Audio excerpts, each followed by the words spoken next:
So tonight we are joined by studios. We have the Vice President, Secretary, Assistant Secretary, and the Treasurer of the CCFA. Welcome to Soul Perspectives tonight, guys. Thank you. We're all excited. Montreal, I think, is excited. The community is very excited that we have the 36th annual Cara Fiesta. It's here this Saturday, so we're all kind of excited here, and the station as well. So first, tell us, CCFA, who is the CCFA?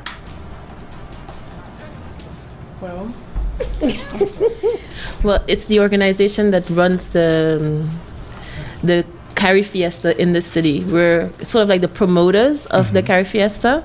So it's a community-based organization that has over 55 members now, and they just come together. We come together and we decide on matters for the community, especially running the Cara Fiesta. Now, one of the things, and I like how you say promoters, it's everybody a whole, it's for the young and for the old. Give us a little bit of more of the tradition of Cara Fiesta and, Carnival. How did it all start and come together? I guess it was a need to have a carnival here because, as you know, in the Caribbean, Trinidad has one of the largest carnival, has the largest carnival in the Caribbean. Right. And I guess when people, the people came from the Caribbean, they wanted to carry on their culture here. So I guess carnival was a way of expressing ourselves and expressing our culture. And this is how it was a need to get out there and, have fun and, just leave it all to the wind and just jump up and have fun and get on mad. So yeah, I think that was one of the purpose of starting the carnival. And I think it's maybe the purpose of every other Caribbean island that has a carnival, is just to have fun, And also it was a way to showcase the talents of the costume designing and coming up with themes to represent whatever they were, wanted to display. So it was a way to show the talent coming from the Caribbean and how they can express themselves artistically. So there's not just Trinidad, of course, that's represented in the Cara Fiesta. There are going to be several islands represented in this year's edition, Yeah. We have, for example, perfect example, our executive committee is made up of, we have Trinidadians, we have Haitians, we have Guyanese, we have St. Lucian. So it's a whole Caribbean thing. The carnival in Montreal is a Caribbean affair. It's everybody coming in together and giving their input, their own experiences, bringing their own talents to the table, and we're basing our carnival on a Caribbean thing. Everybody has an input. Cara Fiesta doesn't just happen. You can't just get on the road. Tell us some of the preparations behind the scenes, because we don't always get to see, there's a lot of great things going on in Montreal, but we don't get to see behind the scenes. So kind of tell us the walkthrough and the prep to get to Saturday. The thing is, as the executive committee, we meet every week to try and go down all the logistics to put on Cara Fiesta. So there are a lot of meetings with the city, the officials of the city, with the security. And then we have meetings also with the band leaders, which are basically the people that are having a truck, as we say, on the road. The mask makers, there are a lot of meetings with those people as well. So basically, I think the biggest work is the costume designers and the costume makers have the biggest work.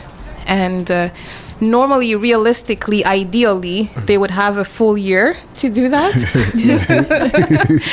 But they've worked in tremendous tight deadlines, and we're very, very lucky to have them here in our city because they work under a lot of pressure and tight deadlines, as I've said before. What else goes into the planning? A lot of paperwork. A lot of paperwork, a lot of signing of papers, just to be... even if it's taxes wise, contracts and vendors, and what else can you help me with? I think that's mostly it. Well, my name is Derek Parkinson. I'm the treasurer. So just to give you an example, you pretty much have to apply for all your grant monies in September of the previous year to even be considered. So that, and with there's a lot of the musical influences, the costume making, the sketching takes a lot of time, a lot of planning. It's not just putting together wire and materials. There's a theme and there's a whole thought behind it that's entrenched in our culture and our music and our dance. And that's exactly what the Cara Fiesta brings. It's really a gift from the community to from the Mass Caribbean, population. exactly, to the masses of Montreal. So we're very lucky that the mass makers put in their time, and there's also a continuum that's happening too. We have a lot of young mass makers that are interacting with our senior mass makers and really coming up with some beautiful stuff. So there's a lot of to be excited about Cara Fiesta this year. And we are excited here in studios and in Montreal. We are joined tonight by some of the executive members. We have the Vice President, Secretary, Assistant Secretary, and the Treasurer, Manuela, Camille, Arlene, and Derek. They're here with us. They're going to stick around for a bit. We're going to take a break. This is Soul Perspectives on CKUT 90.3 FM Montreal. Do not change the dial. You are still listening to Soul Perspectives. It is a special edition. It's a Cara Fiesta one, and we are getting you guys ready for this Saturday, July the 9th. It's already here, like 4 more days away already. Summer is definitely here. We're here in studios. We're sweating. We're dancing. We're palancing. Some of us, and we are joined by some executive members. We have the Vice President, Emanuela Borgella.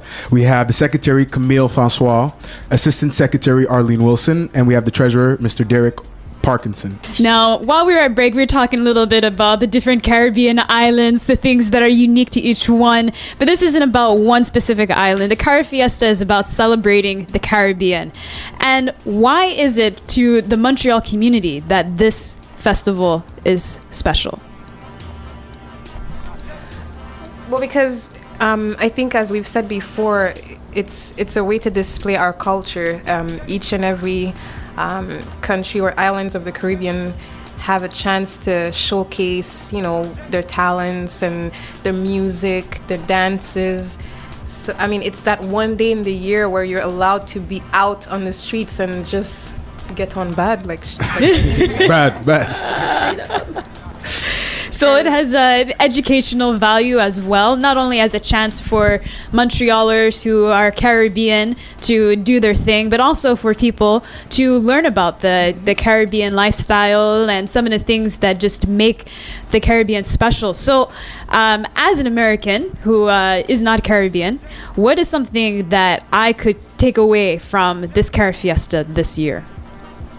Well, the Cara Fiesta is steeped in our African roots. Essentially, it is a celebration of the end of crops in most islands.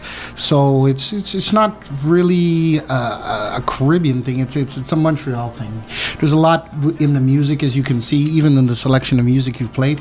You had zouk, you had compa, soca, and so there's something for everybody. A lot of different people. Montreal's a multicultural city. They can see themselves and identify themselves with what's being displayed on the road. Saturday, July the 9th, 2011. It is the 36th. 36 is a big one, guys. It's a big year. Yeah. How, would you say you guys are feeling a little pressure? 36, that's a big mark. We're feeling a little bit of pressure and we're a little bit nervous. It's our first time getting a chance to really show what we can do, and we're pleased with what we have so far. But I think in all, we're pretty confident of what is going to happen on the road. We're proud of ourselves and part of the community for coming out and supporting the mass makers, the band leaders. They are at the heart of it all, because had it not been for them and their dedication and their love of Carnival, we wouldn't be here right now and we wouldn't have something on the road. So we have to give a big thanks to them, and thanks for supporting us in the community. And we want the community to come out and celebrate with us for the 36th edition of the Cara Fiesta.